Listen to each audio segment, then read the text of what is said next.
Okay, first things first, we have a working version with buttons, so I will start to save a new version, so I can always revert to this version.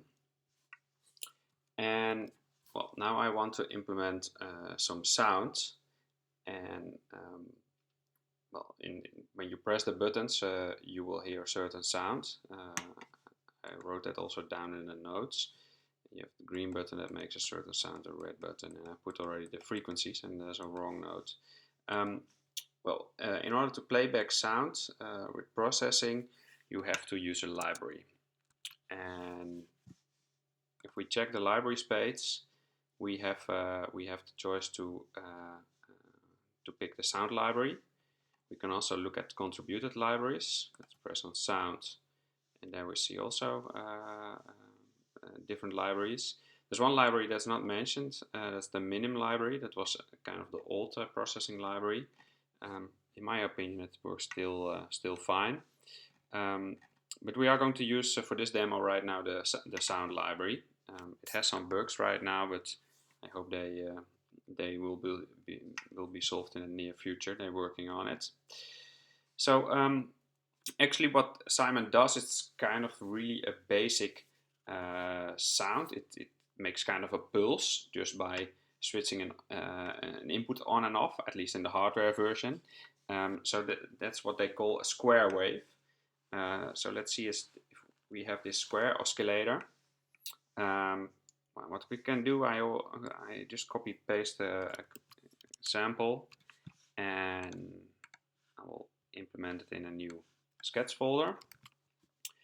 And I have already the sound library installed, but if you didn't do that yet, you can go to Sketch, Import Library, Add Library, and you can go to the sound library, and here you see that sound library, and the newest version is already installed.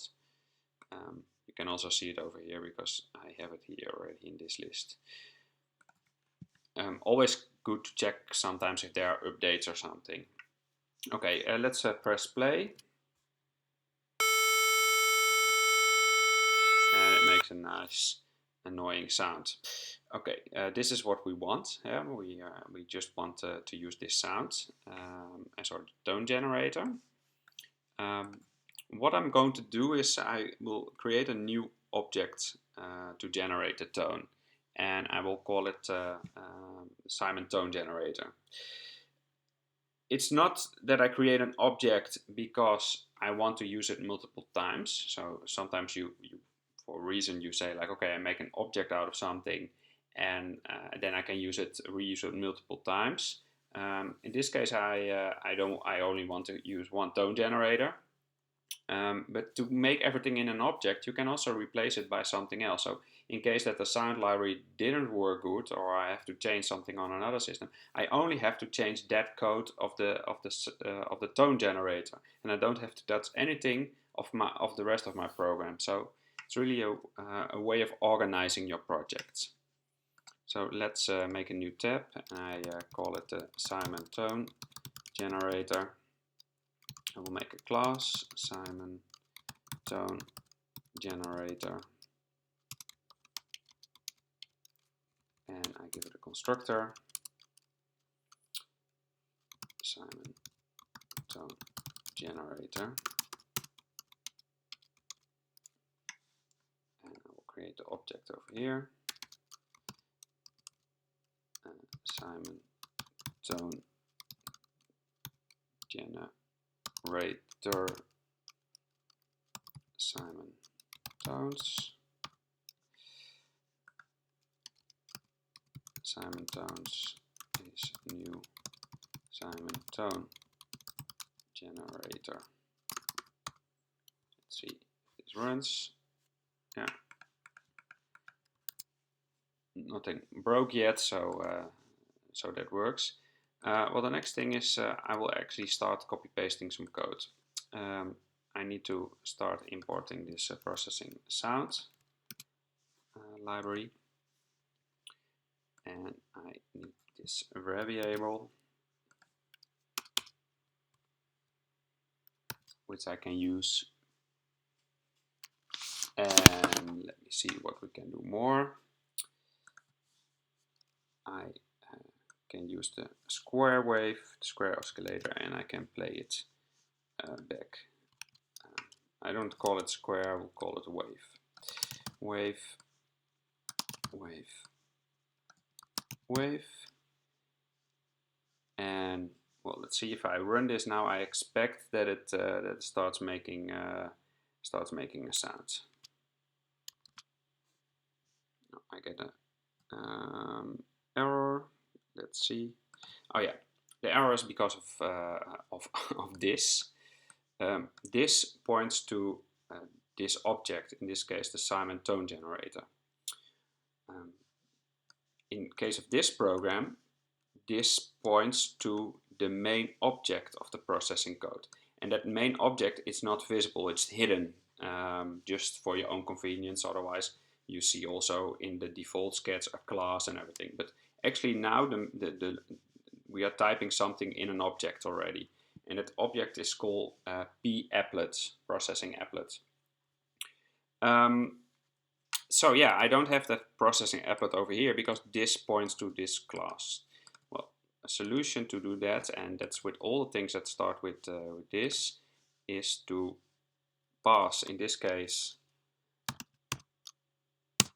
this object of the main loop to here. And I know that this is a type of the p-applet, p, and then I use here the p. I'm not diving into really deep in why it is like that, but it works like this, and this is how it works, and that's all we need to know. And yes, I have a sound. Well, of course, I don't want sound by default. I actually want to make sure that the sound is that it's silent on the moment that I'm playing back. So I can see in the reference that there are different methods. For example, I can say like, well, can change the amplitude or the volume of the oscillator. I can stop the oscillator, so you can play and stop and play and stop.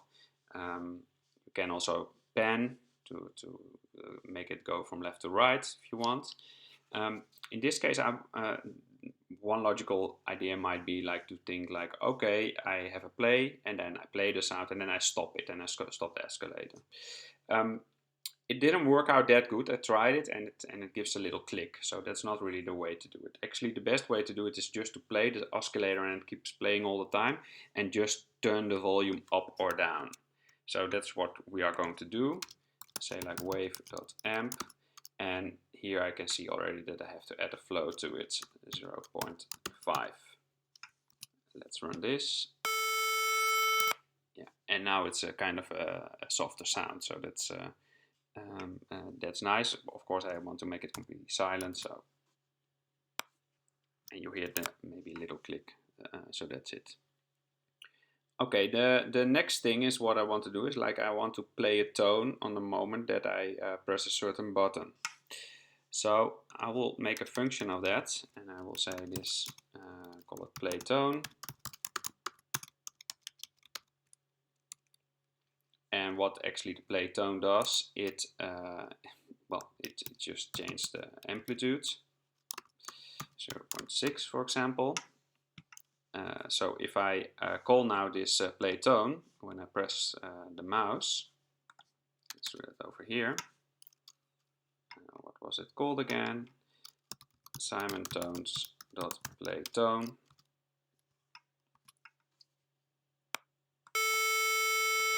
Okay, that worked. The only thing is it didn't stop yet. So I also have to make a stop tone version when I release the mouse. Stop tone, wave amplitude. And that's, so the stop tone makes that the amplitude goes back to 0, so I don't hear it. So Simon tones.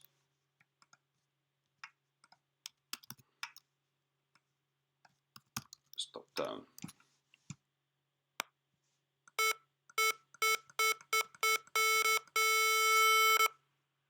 Yeah, oh yeah, this is a funny one. Well, I don't know how I did it. Okay, doesn't matter. Just a quick bug. I'm not going to solve it right now. Okay, so I have it playing. It stops, and the next step, what I want to do is, of course, I want to not play just the standard note. No, I want to play a certain frequency depending on which button is pressed. So I have here already some notes. Let's copy paste them over here. And what I will do, I will use these frequencies. And since my buttons are stored here, I have a button 0, the red one, then the green one, 1, then the yellow one, 2, and 3. So if I say like, okay, I have button 3, I want to play the according sound. Well, the best thing is to place also the sounds in an array like this in the same order, so I just can use this index number. So that's what I will do. I will make an array type float because we have a decimal number here, and we call it Simon tones. And let's copy paste those numbers. Oh, wrong click. Redo. Command C.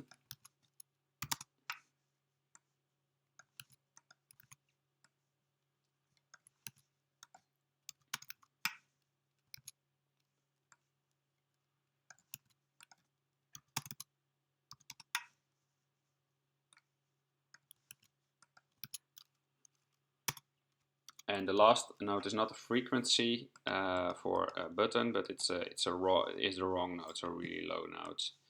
Okay, like this, and a float tones. I can even say like, okay, what it is. Green is G4, red was the E4, yellow C4, and the blue was the G3, and the wrong is the G1. So I have always this documentation. Okay, so what I want to do now is like, okay, I want to play that certain tone. So I can do that by adding the frequency, because I will show it here. You can change the frequency of the oscillator. So I can say like wave freq, and then I can say like, okay, take one from Simon tones, and take, well, I can take, well, let's take the wrong note, that is index number 4. So let's see if we have now a really low heavy sound if we play something. And you see I get an array, yeah, because an error, this has to be an array. Ooh, yeah, that was the error. Okay. Of course, this doesn't need to be fixed for, no, this needs actually to be the index of those buttons. So I will just make here, I will pass a variable called index, and I'll use it over here. And now I can say play tone 3. Okay, all have the same button. So what I need to do right now is that I say like, well, I will copy paste this. I want to use this, yeah, this current button to trigger the play tone. The only problem is I used this kind of variation of the for loop, button current button, so I didn't use the int I, because if I used the int I could just do this I, really simple, and I was done. I didn't do that. It's stupid, of course, of me, but there's a workaround, and I will program that workaround right now. If you don't want to do it, well, just change this for loop. But the workaround is to actually give the current button an ID number. Because actually this, you can say like 0 is the ID of the first button, 1 is the ID of the second, the third 2, and the fourth. So I will add an ID to my button. I will make it the first parameter. 0, 1, 2, and 3. So you get the red underline already, like, hey, you know, it doesn't exist, you know, this constructor. So I have to make a modification in here. I say like, well, float temp ID, and then I can say like, well, my ID is temp ID. Oh, like this. Of course, I have to make this as well, and make it an integer. Int my ID. Let's make this also an integer. I did it a float, but the ID is just a whole number. Int my ID. Okay, let's save this. Let's see if that works. It gives an error, yeah, because the play tone don't give the idea. So what I can do now is like, I can say like, okay, give me from the current button where the mouse over is true, give me the ID. Current button, my ID. So now it gets the ID of the button, either 0, 1, 2, or 3, and that tone will be played back.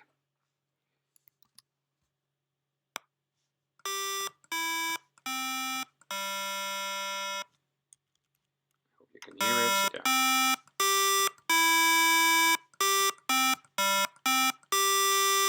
Really nice.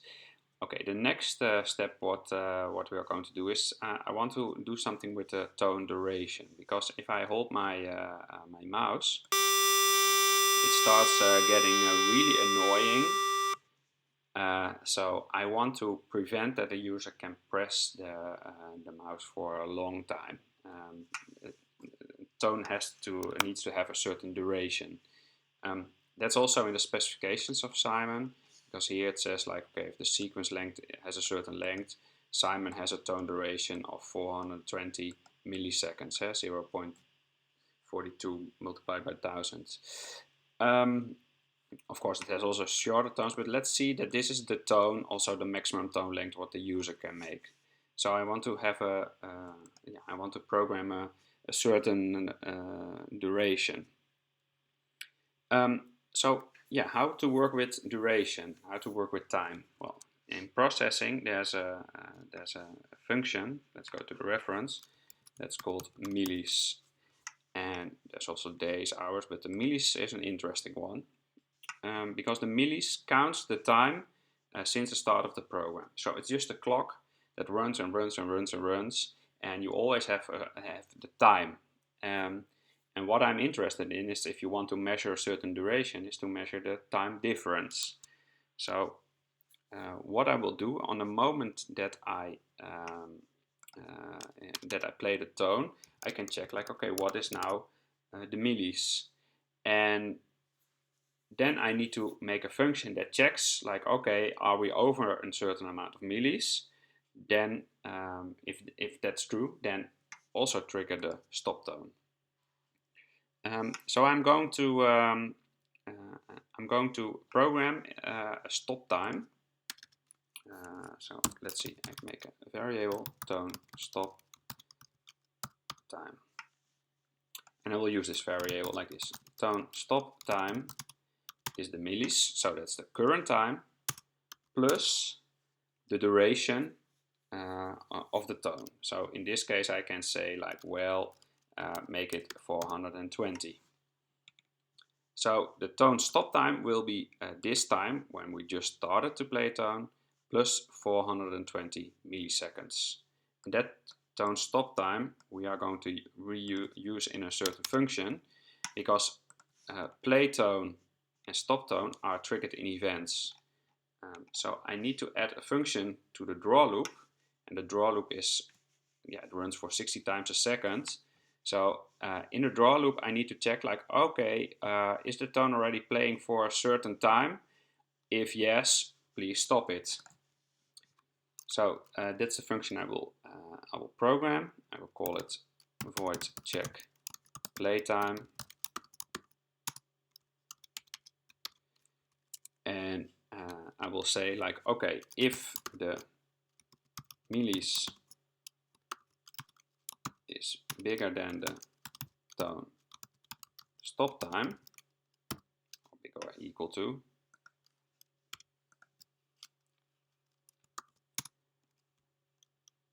then I can say call the stop tone function. So the stop tone function can call it in two places. I can call it on the moment that I release the mouse button, like here. I just leave it like that. But I can also say, like, well, call it when you are over the certain play time. So stop the tone. I can even do a print line. Stop the tone.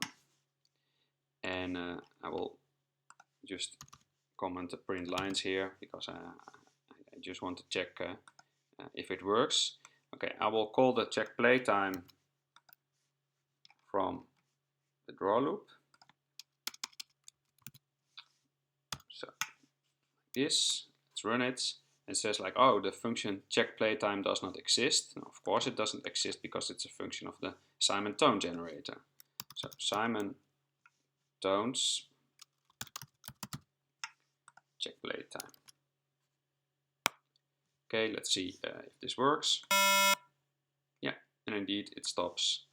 And let's do that again, and then I put this off because then you see what happens. It calls now all the time stop the tone, stop the tone, stop the tone. So it's stopping the tone only on the moment that I press this. It stops a while and then it continues again. So this is run all the time because in general, yeah, the tone stop time, it's a variable, so it's already over this all the time. So actually the check play time, I only want to do that when I'm actually playing a note. So because otherwise, yeah, it keeps running this function and that costs processing power, so I don't want that. So I will add a boolean, a true or false. Boolean is playing tone is false, and then I said like, okay, if I'm going to play the tone, is playing tone is true. And then I say like in the check play time, I can say like, okay, if is playing tone, if that is true, then execute. So using this is actually the same as using is true. It's just it might make it more clear, but it does exactly the same thing for the program. So I leave it now without. Important to know that as well. And I can do the same, because what happens is also when I stop the tone by pressing the mouse, I also have to make sure that the playing tone is set to false. So I say like, okay, if it's playing tone, make the amplitude 0, and also make sure that this variable is set to false again. Otherwise, I cannot stop. I cannot stop the tone. So if playing is playing tone is false, like this. I can even make it like that I cannot play two tones, to prevent that you can only play a tone if playing tone is false. But in this case, that's not necessary, since I can only play one tone, because I just modify the volume of one tone generator. So if we see now the result, at least I don't get that loop. I don't see stop the tone, stop the tone, stop the tone. Only when I press now a tone, it prints stop the tone. Well, that's what I wanted. I'm going to make one modification, and that modification is that I would like to make this number into a parameter that I give to the play tone function, because later I will program that Simon also can play back shorter tones. So I want to give from that main loop a certain tone length. So I will add an integer, and I will call that tone duration, and I will put it into here, tone duration, and then I give this as an extra parameter on the moment that I play a tone. So play this with a certain tone duration. In this case, 420. That's the duration. Let's see if that worked.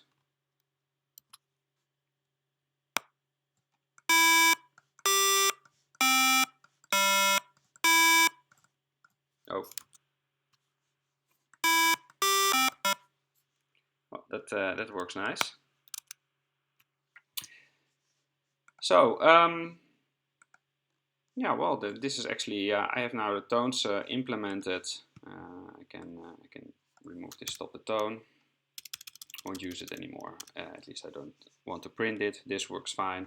I have now a tone generator that works. I have tones that are playing back, and yeah, the next step actually is that I can well, now I can talk as a user, so I can make sounds.